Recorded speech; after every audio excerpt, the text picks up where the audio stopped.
70강 주의 거룩한 사도들을 본받으라 라는 주제로 여러분과 함께 나누겠습니다. 야고보서 5장 10절에서 11절을 보면 주께서 사도 야고보는 우리에게 이렇게 말합니다. 주의 이름으로 말한 선지자들로 고난과 오래 참음의 본을 삼으라 라고 말합니다. 그러며 욥의 인내를 말하면서 너희들이 욥의 인내까지 욥이 인내한 것처럼 그 선지자들을 본받으라 라고 말합니다. 성도들에게 주의 말씀을 전하는 선지자들을 본받으라고 요청했던 것. 말씀을 잘 증거하고 하나님 말씀대로 그대로 증거하는 삶을 살아라 라는 말씀도 이해되어질 수 있습니다. 그것을 본받으라 라는 것도 이해될 수 있지만 오늘의 본문에서는 바로 뭘 이야기하고 있습니까? 그들이 고난을 받았다고 말합니다. 주의 이름으로 말했다. 이 말은 뭘 말합니까? 주의 말씀을 증거했다 이거죠. 주의 말씀을 증거하였는데 그들이 많은 고난을 받았다는 것입니다. 그리고 그들이 많은 고난을 겪으면서도 그 고난을 견디고 오래 참았다라고 말합니다. 그들의 인내하는 모습을 우리 보고 본받으라고 말합니다. 오늘 야고보서의 초점은 우리에게 그 인내를 그들의 고난을 본받고 그들이 오래 참는 것을 본받으라 라고 말했던 것 같습니다. 물론 그 안에 포함된 것은 바로 말씀을 증거하는 자들을 본받으라, 또 말씀을 증거하는 자들 같이 너희들도 증거하는 삶을 살아라 라는 의미도 포함될 수도 있겠죠. 그러나 오늘의 그 포인트는 그 포인트가 아니겠지요. 야고보서의 포인트는 바로 그들이 말씀을 증거하면서 받았던 고난, 그 고난에서 이야기를 하고 있습니다. 반대로 이 고난을 성도들에게 말합니다. 너희들이 그것을 본받으라 라고 말했던 것처럼 성도들에게 뭘 말합니까? 말씀을 증거하는 자들이 받았던 고난들처럼 말씀을 받는 자들도 동시에 무엇이 있을 걸 이야기하고 있는 거예요? 고난이 있을 것을 이야기하고 있다는 것입니다. 그러니 너희들이 말씀을 받는 자로서 너희들이 말씀을 증거하는 자들이 고난을 참았던 것들처럼 너희도 그 고난을 참고 인내하라 라는 맥락에서 말씀하신 거겠죠.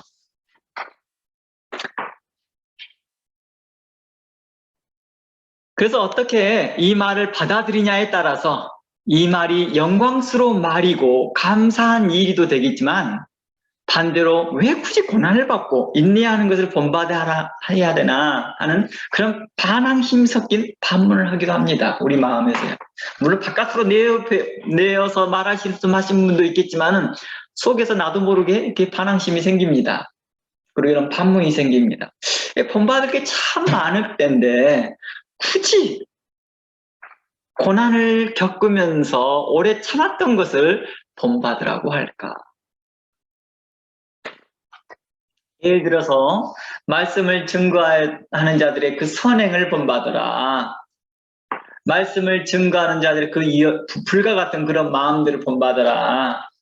말씀을 증거할 때 오직 믿음으로 증거했던 그들의 선지자들을 본받으라. 아니면 사도들을 본받으라 해도 될 텐데 그의 고난을 본받으라고 말했던 것에 대해서 어떻게 들으면 이렇게도 들리기도 하고 저렇게도 들리더라는 것입니다. 어떻게 들으면 이게 참 영광스러운 말이고 감사한 말이고 또 어떻게 들으면 굳이 이런 반응심 섞인 질문이 내 마음속에 생기더라는 것입니다. 그래서 오늘 야고보서를 통해 주의 이름으로 말한 선지자들로 고난과 오래 참을 본받으라 라는 이 뜻이 무엇인지 저는 성경을 순결한 눈과 또 정직한 마음으로 이제 자세히 살펴보면서 여러분들과 함께 나눠보려고 합니다. 먼저 고난과 오래 참의 본을 삼으라는 뜻을 나누기 전에요. 그 전에 왜 주의 성도들의 고난이 올까요? 라는 질문부터 시작해 봅니다. 왜 주의 성도들에게 고난이 올까요? 왜 여러분들에게 고난이 옵니까? 죄 때문일까요? 불순종 때문일까요? 아니면 하나님의 말씀을 듣지 않았기 때문일까요? 아니면 무엇을 잘못하고 있기 때문일까요? 이 모든 이유가 고난의 시작일 수도 있습니다. 그렇죠? 성경에도 이러한 이유들을 근거하여서 우리들에게 고난이 있을 것을 이야기하고 있었습니다. 그래서 고난이 오는 이유가 다양한 이유에서 온다고 말합니다. 그 대표적으로 하나님의 말씀에서 떠나 있거나 죄 때문이다, 불순종 때문이다 라고 하는 것이 대부분의 내용이었습니다. 그래서 시편 말씀 한번 제가 읽어보겠습니다. 시편 107편 1절입니다. 한번 들어가 볼까요? 시편 107편 1절에서 10절 말씀까지 한번 살펴보겠습니다. 107편 1절입니다. 여호와께 감사하라. 그는 선하며 그 인자하심이 영원하미로다. 여호와께 구속받은 자는 이같이 말할지어다. 여호와께서 대적의 손에서 저희를 구속하사 동서남북 각 지방으로부터 모으셨도다. 저희가 광야 삼약길에서 방황하며 거할 성읍을 찾지 못하고 줄이고 목마름으로 그 영혼이 속에서 피곤하였도다. 이제 저희가 그 근심 중에 여호와께 부르짖음에 그 고통에서 건지시고 또 바른 길로 인도하사 그 활성에 이르게 하였도다. 여호와의 인자하심과 인생에게 행하신 기이한 일을 인하여 그를 찬송할지로다. 저가 사모하는 영혼을 만족해 하시며 줄인 영혼에게 좋은 것으로 채워주심이로다. 사람이 흑암과 사망의 그늘에 앉으며 공고와 쇠사슬에 매임은 하나님의 말씀을 거역하며 지존자의 뜻을 멸시함이로다 라고 말합니다. 오늘 이 시편 107편 1절에서 11절 말씀은 바로 야고보가 했던 말을 그대로 설명해 주는 것입니다. 한 곳에서는 어떤 것이 있습니까? 바로 5절 줄이고 목마른 자들이 나타납니다. 그 활성을 찾지 못하고 방황하는 자들도 있었습니다. 그들이 또 근심 중에 여호와께 부르짖으며 고통 가운데 부르짖는 자들이 있었습니다. 이들은 다 누구였을까요? 네, 말씀을 증거하는 자들과 말씀을 증거를 받는 자들이겠죠. 그런데 어떤 자들은 또 고통 가운데 또 다른 고통 가운데 있는 자들이 있었습니다.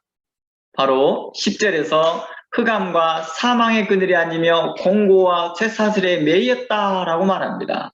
이러한 자들은 또한 고난이 있겠죠. 이걸 고난이라 표현할 수 있겠죠. 그들이 이유가 있었습니다. 이런 고난이 있는 이유가 하나님의 말씀을 거역하였고 지존자의 뜻을 멸시하였기 때문이다 라고 말하고 있습니다. 그럼 오늘 본문의 야고보서에서 성도에게 고난에 대해서 말하기를 의인으로서 받는 고난을 이야기하고 있을까요? 악인으로서의 고난을 이야기하고 있었을까요? 네, 본문에서는 의인이었습니다. 성경은 증거하기를 주의 말씀을 증거하는 선지자들과 의인들과 사도들에게 고난이 왔다라고 말하고 있습니다. 그리고 욥은 당대 의인이었지만 큰 고난이 왔다라고 말합니다. 그러나 이곳에서 분명한 것은요, 고난받는 이유가 죄 때문이 아니라는 것입니다. 즉 사도 야고보는 성도들에게 고난과 오래 참을 본받으라는 말씀이 우리에게 무엇을 의미하는지는 정확하게 모른다 할지라도 분명한 것은 성도들에게 오는 고난은 죄로 인한 고난이 아니었다는 것입니다. 만일 죄로 인한 고난이었다면 사도 야고보는 성도들에게 주의 이름으로 만한 선지자들과 의인들과 사도들을 본받으시고 오래 참으라고 권면하지 않았겠지요. 그 말이 이상한 거잖아요. 그렇죠? 성도들에게 오는 고난은 그리스도 안에서 의인으로서 받는 고난이라는 것입니다. 다시 한번 말해봅니다. 성도들에게 오는 고난은 그리스도 안에서 의인으로서 받는 고난이다. 이게 얼마나 영광스러운 말입니까? 내가 지금 받는 고난이 나에게 뭘 잘못을 했기 때문에, 죄가 있었기 때문에, 또 하나님 말씀을 떠났기 때문에 고난이 오는 게 아니라 내가 의인으로서 받는 고난이었다는 것입니다. 사도 야고보는 바로 이 부분을 초점하고 있습니다. 이것은 우리 스스로가 의인으로 정당화하기 위한 것이 아니었습니다. 하나님께서 우리 주 예수 그리스도로 말미암아 우리를 의인으로 칭해 주셨기 때문에 우리가 의인인 것입니다. 내가 지금 현재 고난당하고 있는 것이 저는 의인으로서 고난을 받아요 하면서 자신의 고난받는 것을 자신을 의인에 대한 정당화를 위한 것이 아니었다는 것입니다. 자기 스스로가 정당하기 위해서 의인이라 칭한 게 아니라 하나님께서 우리를 의인이라 칭해 주셨다는 것입니다. 누구 때문이었을까요? 예수 그리스도의 공로로 말미암아 우리가 의인이 되었다라고 말합니다. 로마서 4장 한번 가봅니다. 로마서 4장 25절 말씀에 이런 말씀이 있습니다. 로마서 4장 25절 말씀에 예수님은 우리의 범죄함을 위하여 내어줌이 되었고, 이 내어줌이 되었다는 것은 십자가의 죽으심을 이야기합니다. 또한 우리를 의롭다 하심을 위하여 살아나셨느니라. 예수님의 부활하심이 우리에게 말을 해요? 우리를 의롭다 함을 증명해 주고 있다는 것입니다. 우리를 의롭게 하기 위해서 예수님은 부활하셨다는 것입니다. 그러면서 5장 1절 말씀에 이렇게 말합니다. 그러므로 우리가 믿음으로 의롭다 하심을 얻었은즉 우리 주 예수 그리스도로 말미암아 하나님으로 더불어 화평을 누리자. 2절 또한 그로 말미암아 우리가 믿음으로 서 있는 이 은혜에 들어감을 얻었으며 하나님의 영광을 바라보고 즐거워하느니라. 다만 이뿐 아니라 우리가 환난 중에도 즐거워하나니 이는 환난은 인내를, 인내는 연단을, 연단은 소망을 이루는 줄 알미니라. 이 본문과 야고보서 본문은 똑같은 맥락을 하고 있으며 같은 맥락에서 이야기하고 있다는 것입니다. 이 로마서는 바로 야고보서의 내용을 설명해 주는 듯한 느낌입니다. 5절 소망이 부끄럽게 아니함은 우리에게 주신 성령으로 말미암아 하나님의 사랑이 우리 마음에 부은 바 됨이니 우리가 아직 연약할 때 기약대로 그리스도께서 경건치 않은 자를 위하여 죽으셨도다. 18절 들어가 봅니다. 그런즉 한 범죄로 많은 사람이 정죄에 이른 같이 의의 한 행동으로 말미암아 많은 사람이 의롭다 하심을 받아 생명에 이르느니라. 의의 한 행동이 바로 예수님의 십자가의 죽으심이었습니다. 예수님의 순종이었습니다. 19절 한 사람의 순종치 아니함으로 많은 사람이 죄인 된 것 같이 한 사람이 순종하심으로 많은 사람이 의인이 되었느니라. 첫 아담의 불순종이 말미암아 모든 사람이 죄인이 되었고 예수 그리스도 곧 그 한 사람의 순종 십자가의 순종으로 말미암아 우리가 그의 대속으로 말미암아 다 의인이 되었다라고 말합니다. 사도 바울은 앞절에서 말한 것을 이제 우리에게 말합니다. 그리스도 안에서 의인이 되고 영생에 들어가는 것을 강조합니다. 한 사람 그 한 사람으로 말미암아서 우리가 어디까지 들어갔느냐? 의인으로서 영생에 들어가게 되었다라고 말하는 것입니다. 이제 우리는 예수님의 이름으로 말한 선지자들로 고난받고 오래 참에 본을 삼으라는 의미가 이제 우리가 어떤 의미를 말하고 있는지를 이제 다시 설명해 보려고 합니다. 이제 성도로서는 우리는 어떤 고난이었느냐? 의인으로서 받는 고난이었다라는 것을 기초에서 이야기하고 있다는 것입니다. 자, 그러면 이곳의 상황을 좀 설명해 봐야 되겠죠. 우리가 지난주에도 살펴보았지만 이곳에서 오는 고난은 어떤 고난이었을까요? 말씀을 증거하면서 오는 유대인들의 핍박이었습니다. 그리고 주변 사람들의 핍박이었습니다. 예수님의 이름으로 도무지 말하지 말라. 예수님의 교훈을 말하지 말라. 그리스도의 복음을 증거하지 못하도록 하는 핍박이었죠. 너희들이 병 고쳐주고 좋은 일 하는 것은 그냥 해. 장려합니다. 장려합니다. 그렇게 하라고 합니다. 그러나 뭐 하지는 못하게 합니까? 그리스도의 이름으로는 가르치지 못하게 합니다. 그게 이제 사도행전에서부터 그런 사건들을 말하고 있었죠. 특히 베드로와 요한에게 대하여서 그들을 채찍질하면서 도무지 그들에게 그걸 가르치지 못하게 합니다. 이런 핍박에도 그들을 뭐하라? 즐거워하라, 기뻐하라. 또한 이 말씀을 들으러 모였던 사람들을 핍박하기 시작했습니다.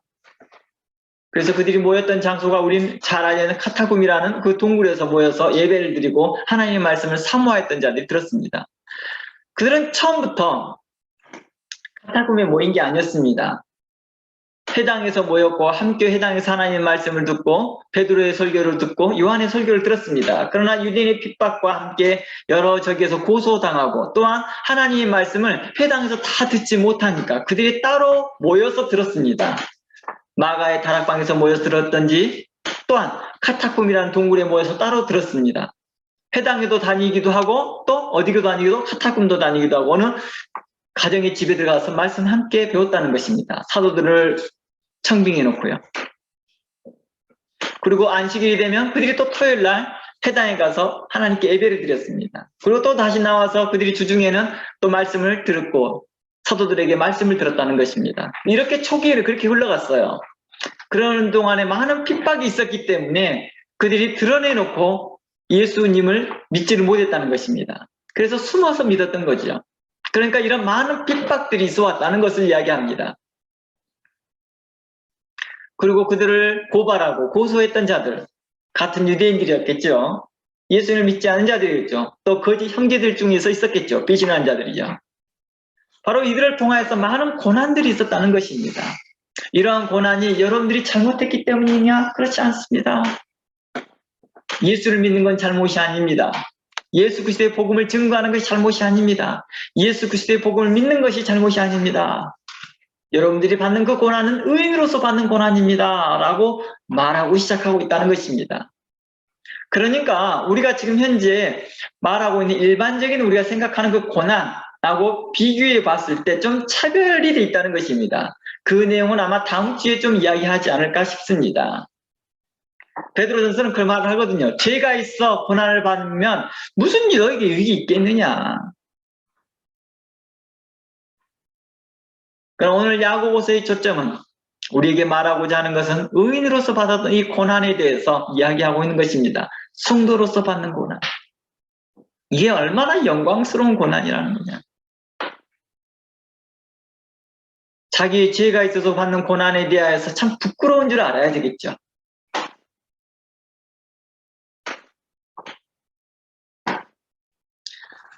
그러므로 오늘 사도 야고보가 우리에게 주의 이름으로 말한 선지자들과 의인들과 사도들을 본받으라 하는 이 말씀이 뭘 의미하는지 이제 점점 더 가까이 접근해 보고자 합니다.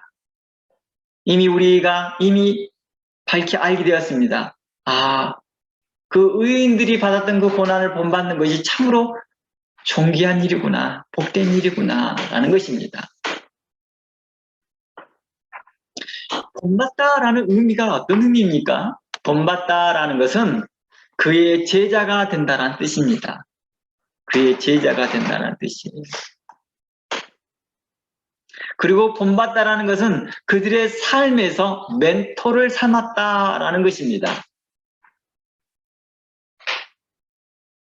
그들의 지식과 지혜와 삶을 배우겠다라는 말이죠. 그러니까 그들을 본받으라 라는 것은 그들의 지식과 지혜와 삶을 본받고 그들로 멘토를 삼아라 라는 뜻이겠죠. 영적 가이드겠죠. 영적 인도자로 삼으라 이것입니다. 제가 잠시 일반적인 이야기를 해볼게요. 우리가 유명한 선생이나 교수나 학자들의 제자됨을 큰 영광으로 생각합니다. 그래서 난 누구누구 교수 밑에 살았다, 배웠다. 난 누구 교수 수제자다 이런 말들을 씁니다. 아니면 직계제자입니다 이런 말들을 써요. 저는 거기 수제자입니다 이런 말들을 쓰는 거죠. 왜냐 그만큼 큰 영광이기 때문입니다. 그의 제자만 된 것만 해도 큰 영광이기 때문입니다. 그런데 그곳에서 직계제자 또 수제자 이런 표현들을 쓰면서 자신과 더 특별한 관계임을 이야기하고 싶어하는 것이죠. 그런데 이들이 이러한 교수나 유명한 선생이나 학자들의 그 제자가 되려면 누구나 될 수 있어요? 그러지 않아요. 그냥 그 강의에 참석했다고 해서 참석해서 다 수제자가 돼요? 그러지는 않아요. 물론 그 강의실에 참석한 것도 큰 영광이죠. 누구나 들어갈 수 있는 강의실은 아니었으니까요. 거기 제자만 되는 것도 큰 영광이지만 거기에 수제자가 되고 직계 제자가 된다는 건 참 놀라운 일입니다. 그래서 그들이 제자가 되기 위해서는 그분들의 명성과 실력에 걸맞게 부단한 수고와 노력과 애를 써야 가능합니다. 그 강의실에 들어가려고 해도 그 커트라인에 들어와야 되거든요. 부단한 수고와 노력이 필요하다는 것입니다. 그런데 우리는 아무것도 한 것도 없고 아무 공로 없이 하나님의 은혜로 우리는 누구의 제자가 되었어요? 예수님의 제자가 되었다는 것입니다. 우리가 예수님의 제자가 되었다는 것은 예수님을 본받고 살아가는 자가 되었다는 것입니다. 이 얼마나 놀랍고 놀라운 일입니까? 아마 여러분보다는 여러분이 그게 놀라운 일인가? 뭐 별로 감흥이 없을지는 모르겠지만은 너무 많이 들어서 감흥이 없을지는 모르겠지만은 실상 여러분보다는 악한 자 사단 마귀가 더 놀라요. 아니 이런 사람을 제자로 삼는다고요? 정말 악한 자 사단 마귀가 놀랄 거라는 거예요. 아니 이렇게 형편없는 사람을요? 막상 자신이 제자 된 거에 대해서는 별로 감흥이 없습니다. 근데 주변 사람이 깜짝 놀란다 이겁니다. 아마 악한 자 사단 마귀는 이렇게 말할 것입니다. 그들은 모두 자신의 육체와 마음이 원하는 대로 행하며 모두 죄 가운데 행하였던 자들입니다.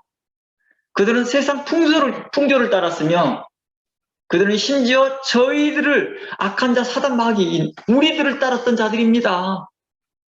우리를 본받았던 자들이라고요. 그런데 그를 제자 삼는다고요? 거룩하신 하나님께서요. 이렇게 말하고 있다는 것입니다. 에베소 2장 한번 가봅니다. 에베소 2장 가보면 우리의 과거의 삶을 나열해 놨습니다. 2장 1절 그는 허물과 죄로 죽었던 너희를 그는 예수님이죠. 예수님은 허물과 죄로 죽었던 우리를 살리셨도다.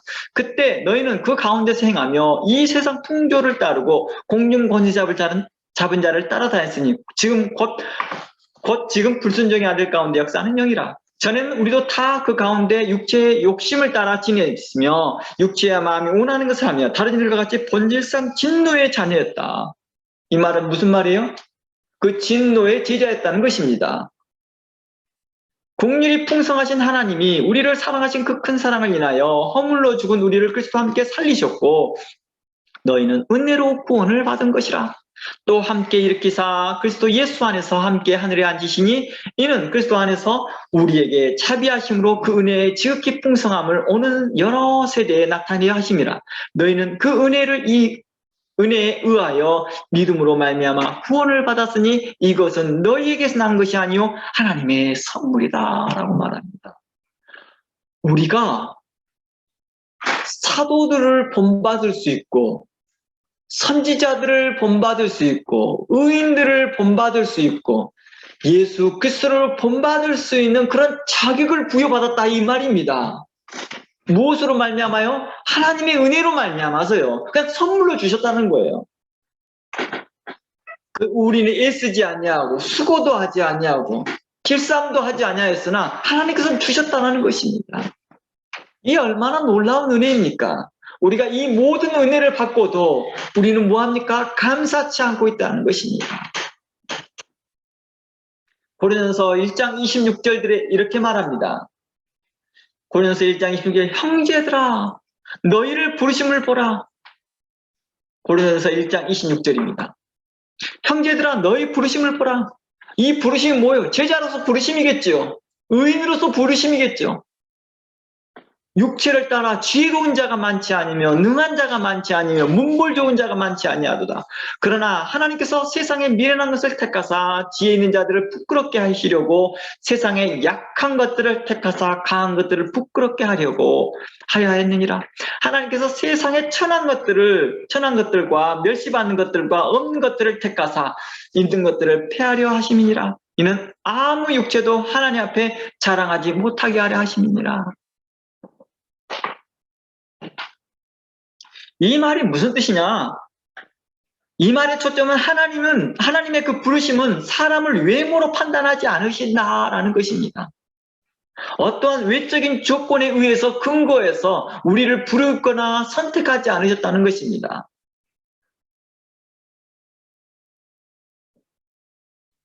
그러므로 우리가 주의 말씀을 증거하는 선지자와 사도들과 의인을 본받는다는 말이 얼마나 감사한 말인지를 알아야 될 것입니다.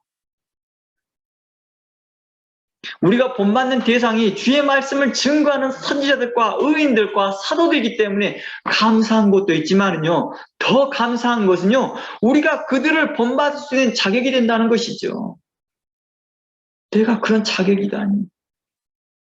내가 그 거룩한 사도들을 본받을 수 있는 자격을 갖고 있다니. 놀랍다는 것입니다. 마치 이것 같아요. 한 유명한 교수님이 딱 강의실을 열어놓고 여러분들 초대를 했어요.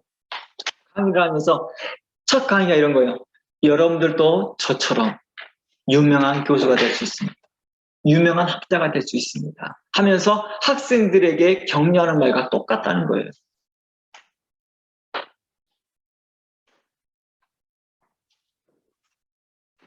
그러므로 우리가 주의 말씀을 증거하는 사도들과 선지자와 의인들을 본받는다는 말이 우리에게 무엇을 의미하는지를 이제 기억하기를 원합니다. 우리가 본받는 대상이 주의 말씀을 증거하는 선지자들과 의인들과 사도들이기 때문에 우리에게 큰 유익이 있다는 것입니다. 우리 개그 프로그램 중에서 이런 말이 있어요. 이것들아, 이거 영광을 알아, 이런 말이 있어요. 정확하게 그 정확한 대사는 잘 모르겠지만 이런 표현이 있어요. 선배인데 후배들한테 하는 말이죠. 이것들아 영광으로 알아, 막 그런 거 있죠. 우리 때는 자기 때는 더 힘들었다는 거예요. 근데 이 정도 힘든 거 가지고 힘들다 하지 마라. 도리어 이 힘든 것을 영광으로 알아, 이 말이에요. 내가 너희를 쓰다듬는 거 영광으로 알아. 그때는 우리 선배들이 손으로 만져주지도 않았어. 근데 내가 너를 이렇게 만져주잖아? 영광을 알아, 이거야. 이런 식의 되게 프로그램이었어요. 그만큼 감사하지 않는 세대를 향하여서 말하고 싶었던 거겠죠. 불평하고 불만을 표하고 늘 자신의 것이 부족한 것만 생각하고 요구하는 이 세대를 향하여서, 감사할 줄 모르는 세대를 향하여서 그 개그 프로그램은 우리에게 다른 의미로 전달하고 싶었던 거겠죠. 영광을 알아라. 저는 이 말을 이대로 적용하고 싶습니다. 우리가 사도들의 제자가 된 것을, 사도들을 본받게 된 것을 영광으로 알아야 된다는 것입니다. 우리보다 앞선 주의 거룩한 사도들과 선지자들이 그리스도를 본받아 살았던 삶을 우리가 주의 거룩한 사도들과 선지자들의 의인들의 제자가 되었다는 것. 그러니까 놀라운 것은 우리보다 앞선 선지자들과 사도들이 그리스도를 본받아 살았던 그 삶을 살았던 사도들을 똑같이 본받았다는 것입니다. 그러니 우리가 그들의 제자가 되고 그들을 본받는 자가 되었으니 우리는 그들에게 감사하지 아니할 수가 없다는 것입니다. 지난주에도 연결해서 말했지만 우리가 그들에게 감사하지 아니할 수가 없다는 것입니다. 뿐만 아니라 주의 거룩한 사도들과 선지자들과 의인들이 그리스도를 본받는 것 같이 우리도 그들과 같이 그리스도를 본받는 자격을 은혜로 얻었다는 것입니다. 사도들이 그리스도를 본받는 것처럼 우리도 사도들같이 그리스도를 본받는 자격을 부여받았다는 것입니다. 주께서 가신 그 길을 본받을 수 있는 자격을 부여받았다는 것입니다. 사도들만이 갈 수 있는 자기 길이 아니라 우리도 함께 갈 수 있는구나 라는 것입니다. 이는 얼마나 놀랍고 고맙고 감사하고 복되고 영광스러운 일이겠습니까? 이제 다시 말합니다. 우리가 그리스도의 제자가 된 것은 우리의 공로로, 우리의 노력으로, 그리고 우리의 수고로 된 것이 아니라 오직 하나님의 은혜와 사랑으로 말미암았다는 것입니다. 오직 예수 그리스도의 십자가의 피로 말미암는 은혜라는 것입니다. 즉 본받으라 라는 이 말은 우리에게 얼마나 귀하고 복되고 영광스러운 말인지 여러분들이 기억해 두시기를 바랍니다. 아무것도 아닌 우리가 의인을 본받고 아무것도 아닌 우리가 존귀한 사도들을 본받을 수 있는 이런 존귀한 위치에 우리를 올려주셨다는 것입니다. 아무것도 행하지 않았는데도. 뿐만 아니라 심지어 하나님, 예수 그리스도를 본받을 수 있는 영광의 자격을 받았다는 것이 참으로 놀라운 일이라는 것입니다.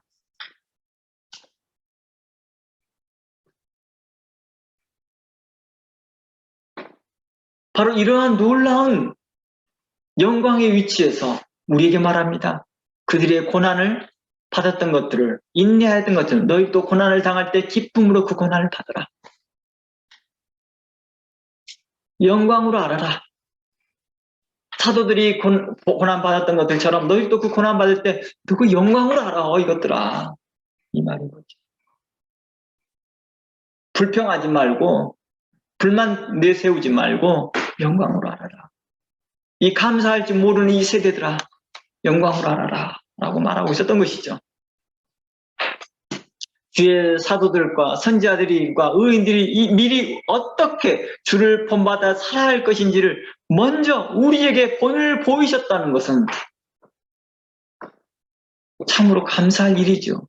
그래서 사도들을 본받으라, 의인들을 본받으라, 거룩한 선지자들을 본받으라, 이 말은 먼저 우리에게 본을 보였기 때문에 그 본을 쫓아가라, 이 말입니다.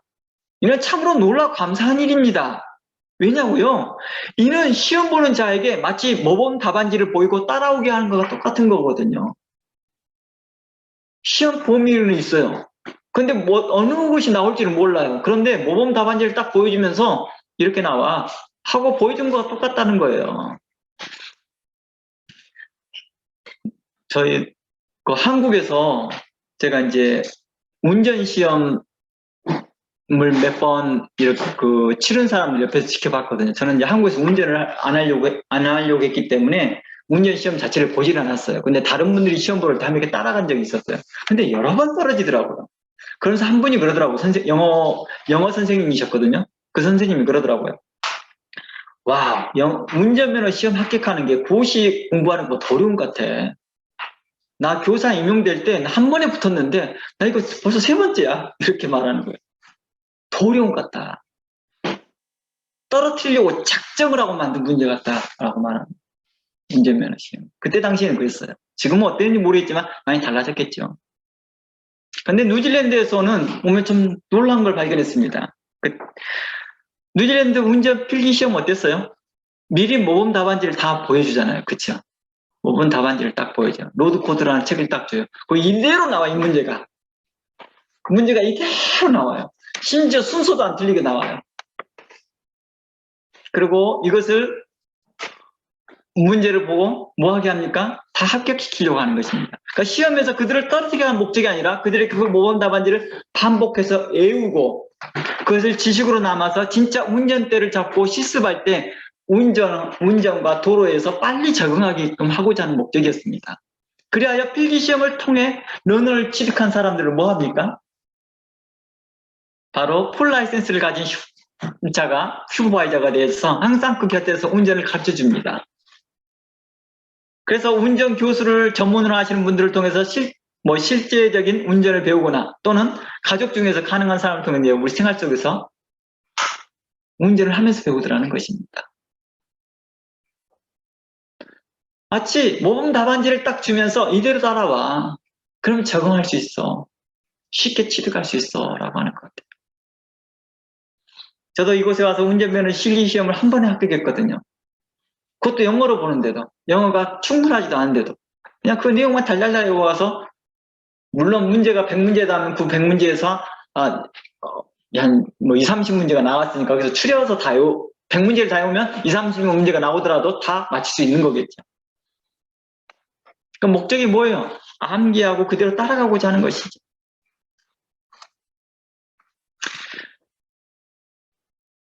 하나님께서는 우리에게 사도들을 본받으라는 것은 우리가 페일하기를 원치 않는 것이에요. 모두 다 합격하여서 이제 그 삶 가운데서 우리의 실생활 가운데서 의인으로 살아가기를 바라고 있다는 것입니다. 이처럼 보다 먼저 가신 주의 사도들과 선지자들과 의인들의 발자취를 보며 빠르게 주의 길에 적응시키고자 한 것이다 라고 볼 수 있는 거겠죠. 우리도 주의 길을 가는데 빨리 적응할 수 있도록 하나님께서 우리에게 대항한 배려이겠죠. 즉 우리의 믿음의 사람들과 목회자들과 의인들과 사도들을 본받으라는 것은, 사도들의 말을 통해 더욱 분명하게 알 수 있다는 것은 바로 자신이 그리스도를 본받는 자들 같이 자신을 본받으라라는 것입니다. 결국 그리스도를 본받으라는 뜻이겠죠. 어떤 분은 이런 말을 생각할 수 있어요. 어떤 분들은 마음속으로 이런 생각을 가질 수 있습니다. 아니, 우리 주 예수 그리스도만 본받으면 되는데 왜 굳이 불완전한 인생인 사도들과 선지자들과 목회자들을 본받아야 할까? 란 반문이 생길 수 있습니다. 사도 바울이 이렇게 말했거든요. 고린도서 11장 1절에 내가 그리스도를 본받는 자 된 것 같이 너희는 나를 본받는 자 되라. 왜 굳이 그렇게 말을 했을까? 그냥 그리스도를 본받아라 이렇게 말하면 될 텐데. 아까 좀 전에 설명했던 것들처럼 하나님께서 우리 향한 배려였다는 것이죠. 그런데도 불구하고도 이런 반문이 생긴다는 거예요. 왜 불완전한 인생인 사도들과 선지자들과 목회자들을 본받으라고 했을까? 예수님은 절대 표준이기 때문에 예수님만 본받으면 다 되는 거 아닌가? 라는 생각일 것입니다. 또 에베소서 5장 1절 말씀을 근거하여 하나님을 본받는 자가 되어야 하지 않을까라고 생각합니다. 에베소는 그렇게 말하거든요. 너희는 하나님을 본받는 자가 되라. 그러나 성경은 동시에 이러한 말씀을 하고 있다는 것입니다. 요한일서 4장 20절입니다. 다 함께 찾아가 봅니다. 요한일서 4장 20절 볼까요?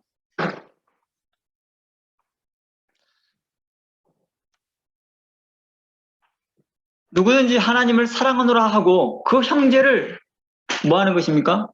예? 잘못되어야 되는데요. 제가 지금 현재 맞네요. 맞습니다. 제가 중간부터 내가 잘라서 그런 것 같아요. 이 중간부터 읽어볼게요. 요한일서 4장 20절입니다. 보는 바 그 형제를 사랑하지 아니한 자는 보지 못하는 바 하나님을 사랑할 수 없느니라 라는 말씀이 있습니다. 요한일서 4장 2절 중반부터 나오는 말이죠. 그 형제, 보이는 바, 보여지는 그 형제를 사랑하지 않는 자는 보지 못하는 바 하나님을 사랑할 수 없다라고 하는 것입니다. 즉 사도들을 본받으라는 말도 이와 마찬가지라는 것입니다. 성경에서 우리에게 본을 보이라고 명령하지 않았을 명령하였던 그 말은 무엇일까요? 바로 본을 보이라는 것입니다. 성경은 우리에게 본을 보이라 라고 명령하였던 이유가 뭘까? 본을 보이라 명령하였던 것은 본을 따르라는 거겠죠. 즉 그리스도를 대신하여 본이 되어라 라는 뜻이 있습니다. 그래서 성경은 자주 우리에게 너는 본이 되어라, 믿는 자에게 본이 되어라, 그러니까 믿는 자에게 본이 되라, 성도들에게 본이 되라고 말을 합니다. 그래서 너희가 성숙된 것을, 너희가 성숙하고 자라는 것을 모든 사람에게 나타내 보여라 라고 말합니다. 또 디도서에서는 내 자신이 선한 일에 본이 되어라. 우리 보고 본이 되라고도 말합니다. 본을 반받기도 하지만 너도 본이 되어라. 또 베드로 전서에서는 이렇게 말합니다. 장로들에게 양무리들의 본이 되어라 라고 말합니다. 우리가 본을 보여야 할 이유가 바로 주변 형제 자매들에게 그리스도를 따라오도록, 쫓아오도록 하고자 하는 목적입니다. 그래서 신앙생활은 무엇이라고 말하느냐? 본받는 것이라고 말합니다. 신앙생활은 본받는 것에부터 시작한다.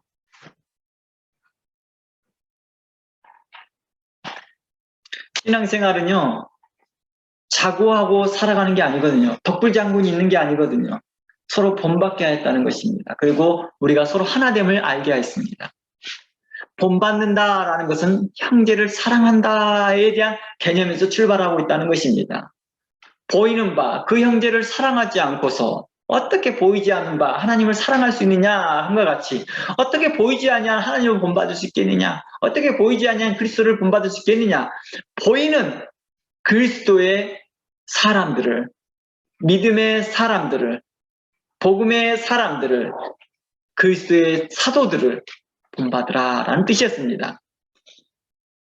그것이 곧 예수님을 본받는 것과 같다라고 말하는 것입니다. 왜냐? 그들이 그리스도를 본받아 살았기 때문이다 라고 말하는 것입니다. 그리고 결국에는 그리스도를 본받는 성숙한 믿음에 우리가 이르겠지요. 사도들을 본받고 믿음의 사람들을 본받고 목회자들을 본받고 하다 보면 결국에는 그리스도를 본받는 성숙한 믿음에 이른다는 것입니다.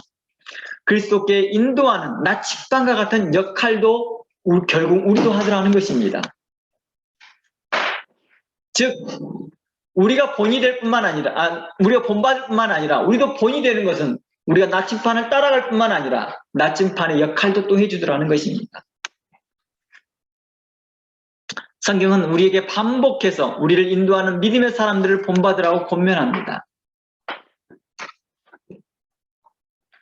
그래서 히브리서 13장 7절 말씀에 하나님의 말씀을 너희에게 이루고 너희를 인도하던 자들을 생각하며 저희 행실의 종말을 주의하여 보고 저의 믿음을 본받으라 라고 히브리서 13장 7절 말씀에 말하고 있습니다. 하나님의 말씀을 너희에게 이루고 너희를 인도하는 자들을 뭐하라? 생각하며 저희의 행실의 종말을 주의하여 보며 저희의 믿음을 뭐하라? 본받으라 라고 하는 것입니다. 이 말은 그리스도 안에서 말씀을 인도하는 자, 목회자, 선교사, 복음 전하는 자, 그리고 믿음의 사람들의 바른 성경적 가치관 안에서 나오는 바른 성경 해석, 바른 신학을 기초해서 나오는 교훈과 지식과 지혜와 신앙 고백과 삶을 본받으라는 뜻이죠. 그러므로 우리를 인도하는 자들의 말을 경청하고 믿음으로 함께하는 것입니다. 그것이 바로 사랑하는 마음에서부터 출발되기도 하겠지요. 경청하다 보면 사랑해져요. 믿음으로 행하다 보면 사랑해지는 거예요. 예수님은 그럽니다. 너희가 나를 사랑하면 나의 계명을 지키라. 말로만 사랑합니다, 사랑합니다 하지 말고 라고 말합니다. 그러니 성경은 이렇게 말합니다. 성경은 경고하기를 악한 것을 본받지 말고 오직 선한 것을 본받으라고 말하는 것입니다. 누구를 본받느냐에 따라서 마지막에 최종의 결과도 달라지기 때문입니다. 요한 3서 1장 11절 말씀 가봅니다. 요한 3서 1장 11절 말씀에 보면 사랑하는 자여 악한 것을 본받지 말라.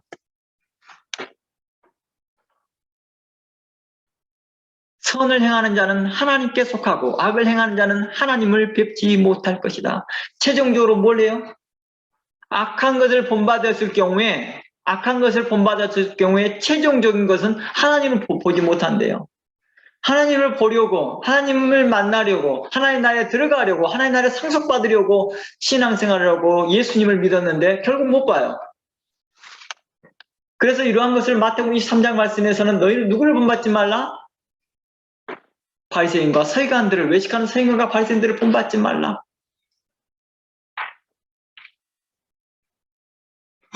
했던 것입니다.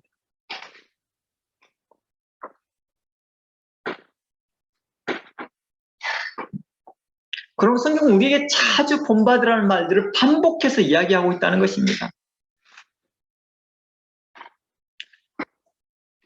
사도 바울은 성도들에게 디모데후서 1장 13절 말씀에 너는 그리스도 안에서 믿음과 사랑으로서 내게 들은 바 바른 말을 본받으라 라고 말합니다.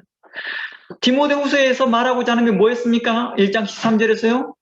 믿음과 사랑으로서 내게 들은 바 사도 바울에게 들은 바 바른 말을 본받으라고 말합니다.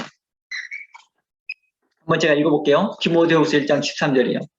너는 그리스도 안에 있는 믿음과 사랑으로서 내게 들은 바, 사도 바울에게 들은 바죠. 바른 말을 본받아 지키고 사도 바울에게 들었던 바른 말, 바른 교훈, 바른 지식, 바른 지혜, 바른 성경 해석 본받아 지키라고 말합니다.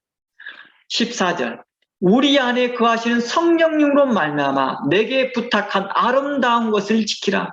이것이 아름다운 거래요. 그걸 지키라고 말합니다. 심지어 빌립보 교회에다는요, 빌립보 교회에다는 이렇게 말합니다. 빌립보서 3장 16절을 말합니다. 그대로 행할 것을 요청합니다. 3장 16절 말씀에 오직 우리가 어디까지 이르렀든지 그대로 행할 것이라.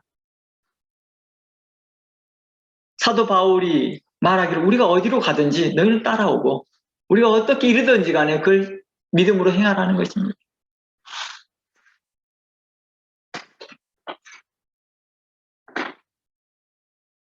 우리 그런 거 있죠.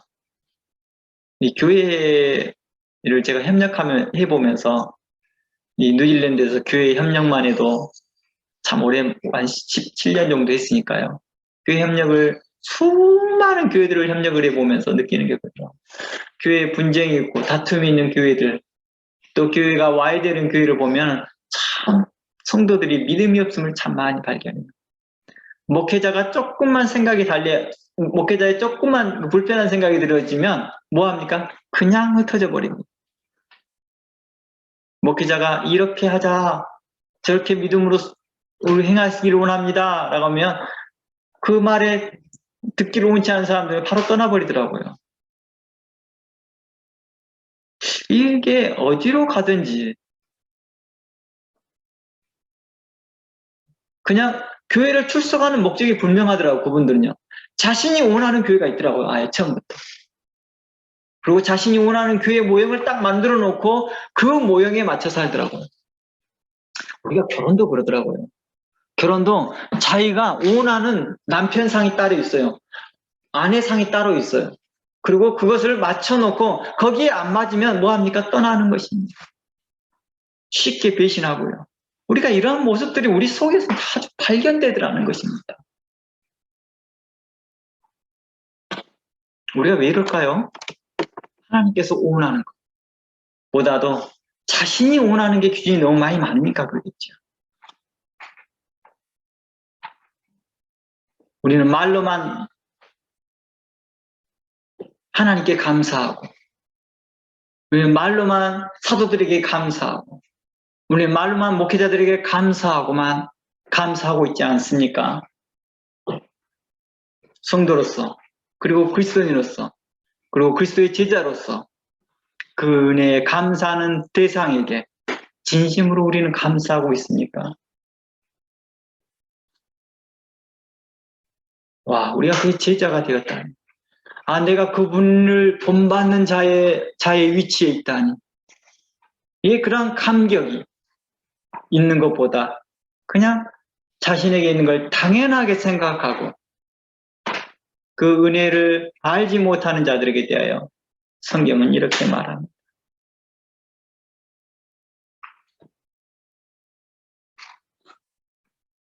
너희가 하나님을 알지 못하고 오해하였도다.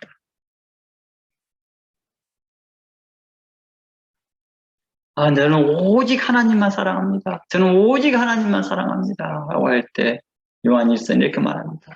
보이는 형제도 사랑하지 못하는데 어찌하여 보이지 아니하는 하나님을 사랑한다 합니다. 저는 오직 예수님만 본받습니다. 오직 그리스도만 본받습니다.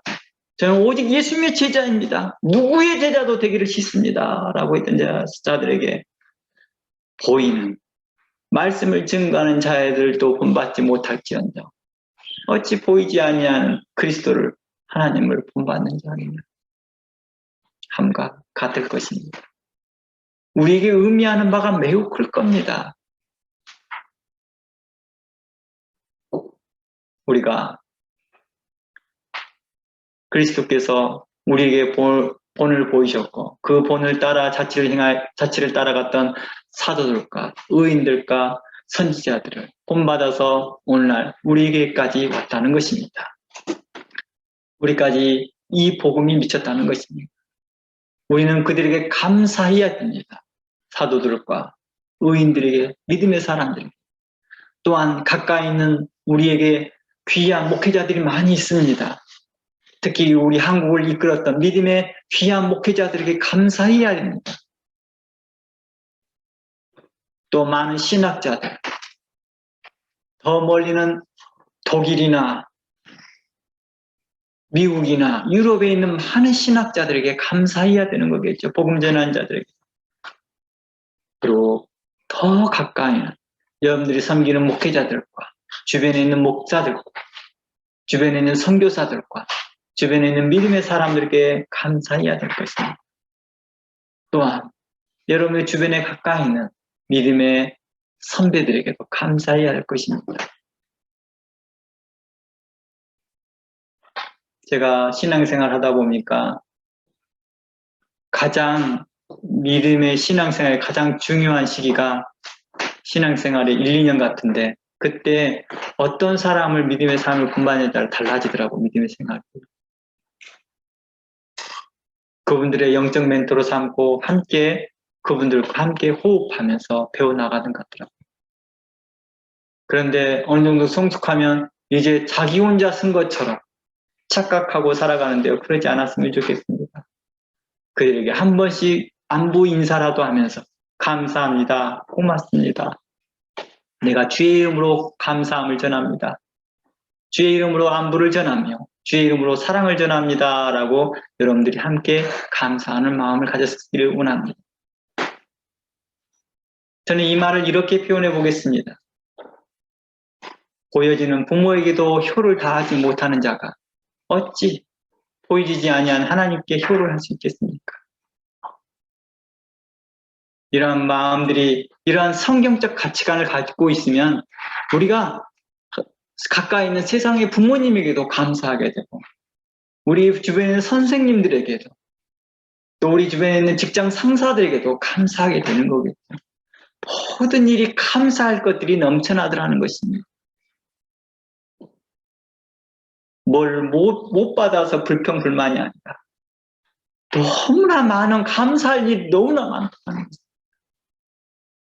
나 한 사람을 위해서 그 많은 하나님께서 역할을 해주시고 주변에 많은 사람들이 대동시키면서 나에게 많은 것들을 본을 보였고 가르쳐주고 지혜를 알려주고 지식을 알려주고 교훈을 삼아 보여줬던 사람들에게 우리는 감사하지 아니할 수 없다는 것입니다. 그러니 그리스도인으로서 순종하고 복종하며 의로운 마음을 가지면서 우리가 그들에게 대하여 감사하며 주의 거룩한 사도들을 본받은 것 같이 이제 우리 주변에 있는 형제들과 믿음의 사람들과 목회자들과 선교사들과 복음 전하는 자들과 또 의롭게 살아가는 많은 믿음의 사람들에게 감사하고 그들을 본받는 자되기를 주의 이름으로 축원합니다. 그리하여 하나님 나라가 여러분들 안에 이루어지며 서로 사랑하는 일에 힘쓰기를 주의 이름으로 축원합니다. 다 함께 기도합니다. 하나님 감사합니다. 오늘도 우리와 함께하여 주시옵시고 우리에게 베풀어진 그 사랑에 감사합니다.